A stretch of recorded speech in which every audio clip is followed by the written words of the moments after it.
осылай жеке қабылдан кейін не істедің? Мынадан не шара қолдадың? Онда сіздер дым көздерін көрмей ме осындай нәрселердің бәрі болып жатыр.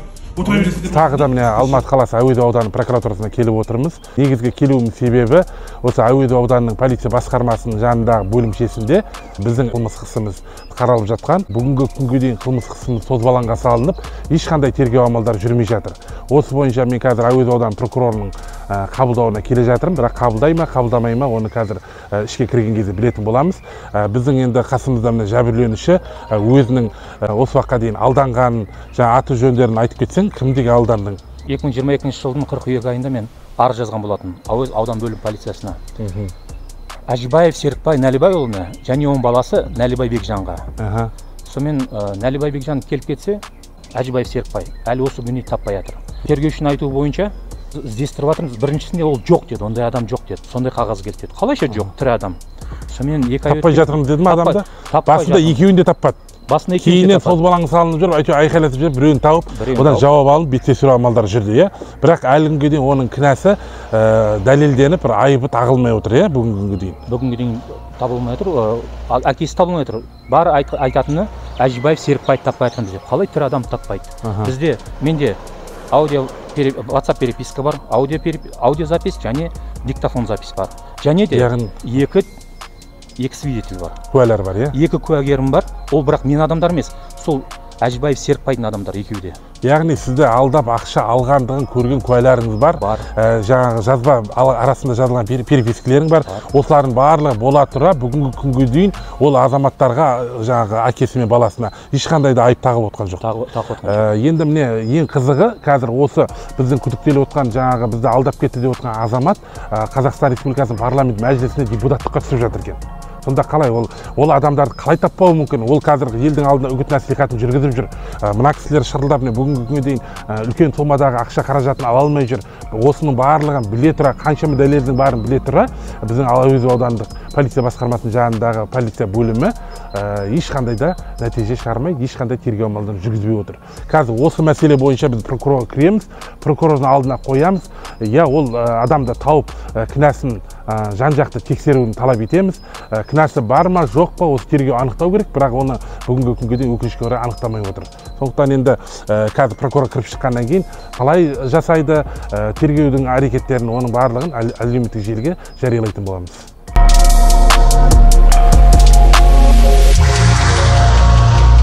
Жоқ дейді ғой прокурор. Яғни 18-30-ға дейін болу керек болған прокурор мен өкінішке орай жұмысында жоқ дейді. Қазір кім бар екен көрейік, енді орынбасары бар шығар. Әуезов ауданының полиция басқармасы жанындағы полиция бөлімі ешқандай жұмыс жасамайды. Сентябрь айынан бері 6 ай болды ма, 6 айдан бір істі ашып, айыптап, немесе бір қандай да бір процессуальный шешім қабылдамай отыр. Сол үшін күйінгеннен кейін келіп отыр. Қазір жәбірленуші 6 ай бойы сол Әуезов ауданының роптың жаңағы полиция бөлімінің жағалауымен-ақ өмірі өтті. Прокурор керек еді? Прокурор жиналыста? Қайда жиналысты? Қала прокуратурада. Осы уақытқа дейін қанша прокуратураға шағымданып, өзіңізді қанағаттандырылады. Бізге енді қашан жазылған прокуратура қанағаттандырылады, бірақ неге осы қанағаттандырылумен ғана шектеле береді? Мен тағы жазамын, тағы да қанағаттандырылады. Бірақ бірде-бір тергеу амалдары жүрмейді. Өтініш хат жазамыз, қайттан қанағаттандырылады. Жоқ, осыны бізде 2 жыл жүреміз осылай. 1 жыл жүрдік, 6 ай жүрдік. Жоқ, мен сізге түсіндіріп отырмын, нұсқау берілді. Нұсқау бойынша енді нұсқау қазір береді, сонда осы уақытқа дейін неге олай? Біз прокуратураға қанша рет шағымдандық қой міне? Мына бәрі прокурор жазған. Бәрі қанағаттандырылады. Қазір белгісіз қылмыстық маған да берген біледі. Қанағаттандырылады. Жоқ, жібердің, енді олар бізге атеп кетіп тұр, міне қанағаттандырдық деп тұр ғой. Мынау да қанағаттандырып тұр. Тағы өтініш жібереміз артынан. Тағы қанағаттандырылады міне. Енді сіздер қарасаңдар, енді қараңызшы. контроль жоқ па сіздерде? Мынау да қанағаттандырылады. Жоқ, контроль бар бізде. 6 ай бойы осылай. Міне тыңдасаңызшы, сізге түсіндіріп отырмын. Мен бердім бүгін нұсқау, дұрыс па? Міне нұсқауын қараңыз. Базаға сәйкес сотқа дейінгі терек тексеру бойынша тізімі РДР дейді ғой, міне нұсқау указание прокурор деп. Енді берілді. Міне мен өзім бүгін жауап бердім. Мен жауабым. Жоқ, ол маған бүгінгі күні сұрап тұрған жоқ. Мен мысалы қараңыз, сіз қай жерде сондай тапсырма берілген мен? Қай кезде берілген? Бұл жерде тапсырма емес, бұны жолдағандығым дұрыс па? Жоқ, полиция басқармасы жанында полиция бөліміне жолдау туралы. Жақсы, жолдадың енді, жолдағаннан кейін сізді қадағалау жоқ па әрі қарай?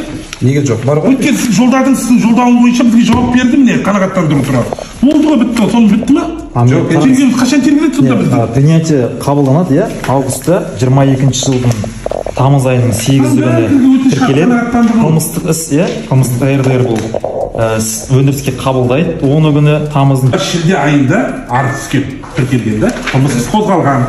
Одан кейін де міне сіздердің ответтеріңіз тұр.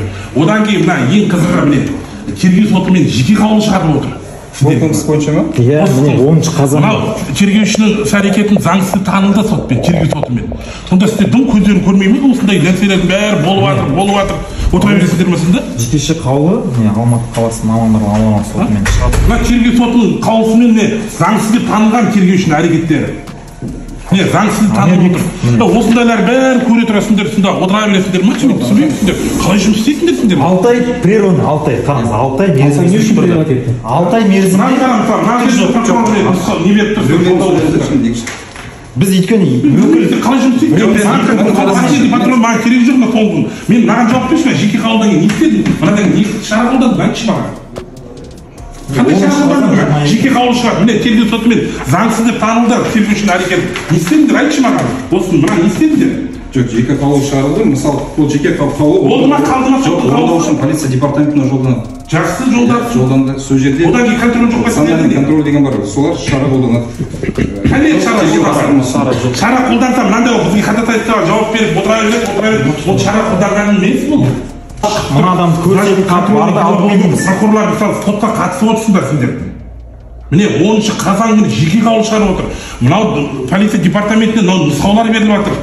Одан кейін сіздер кішкене ойлану керек. Мынау емес, екі емес, уже жалобалар түсіп жатыр, 106 мен прокуратураға да түсіп жатыр. Мынау деланы алып келші, не болып жатыр деп қарамайсыңдар ма сонда сіздер отырайсыңдар. Қадағалаушылар бүгін нұсқау беріп отыр. Нұсқау керек жоқ ма бүгінгі? Алтай уақытында жауап берміз. Ешін айтады? Сабыр сақтасаңыз. Сіз айта берсең, қайта бір нәрсе қайта айта берсең. Сабыр сақтап. Бүгін ғана айтып жатырсың. Сабыр сақтайтын уақыт жоқ, уже алтай болып жарты жыл. Уже парламент депутат болған тек па енді? Сабыр сақтап айқайламай сөйлеңізші. Қалай айқайламаймын сендер өздері көріп тұрсыңдар маған. Керек жоқ маған түсіндіргенім маған. Қайда прокурор шақыр маған. Қолдарға келмей ма маған прокурор шақыр, прокурор қабылдауына кірейік. Егер прокурор істей алмаса әлгі жүйте қаланың прокурорына барайын деп қолдарыңыз келмейтін болса. Өйткені жеке қаулы шыққаннан кейін уже сіздер ойланатын уақыттарың болды уже. Айқайламай сөйлеңізші. Қалай айқайламаймын, бір емес екі емес уже. Маған келіп бүгінгі нәрсеңді айта отырсың. Мен бүгін берсем онда айт онда. Бүгін бердіңдер, мен бүгін қарадым деп. Жақсы, онда прокурордың өзіне жолдайды, келесі қашан? Қазір аудан прокурорлар келді, дежурный прокурор аты жөніңді айтып қойшы, мына жерде кім екеніңді біліп отырайын. Диасахан. Диасахан келді. Мен 6 айдан бері қаншама шағым түсірдік, қаншама сотпен жеке қаулылар шығарылған, содан кейін мына тергеудің іс-әрекетін заңсыз деп танылған, бірақ осының бәрі көре тұра 6 айдан бері міне прокуратура ешқандай жұмыс жасамаған. Міне дежурный прокурорға мен қазір айтып отырмын, мынау бойынша жауап бер маған. Неге осы 6 айға дейін созылды десем, ешқандай жауап бере алмай отыр. Бүгінгі шақырымға ғана жауап беріп отыр, қалған 6 ай ішінде білмеймін. Яғни біз Әуезов ауданы прокуратурасы ешқандай жұмыс істеуге құлықсыз деген сөз ғой. Мен аудан прокуроры жолға келдім, бірақ прокурор жоқ, міне өзі қашып бара жатыр. Ешқандай менің алдағы уақытта бұл өзімізді қадағалауымызда ұстап отырамыз. Прокуратураның кескінін көрдіңіздер, қандай жұмыс істейтінін өздері көрсетті. 6 айдан бері бірде-бір шара қолданбаған. Біз тергеу сотымен наказание беріліп жатса да, бұл контрольға алынып бұл істі, бұл қадағалау жұмыстары жүргізуге болады ғой. Бірақ ешқандай өкінішке орай біздің Әуезов ауданының прокуратурасының кескінін көрдік. Ешқандай жұмыс істемейді деген сөз. Енді ауданның прокуроры қазір қаланың прокурорының жиналысында дейді, енді алдағы уақытта келетін боламыз.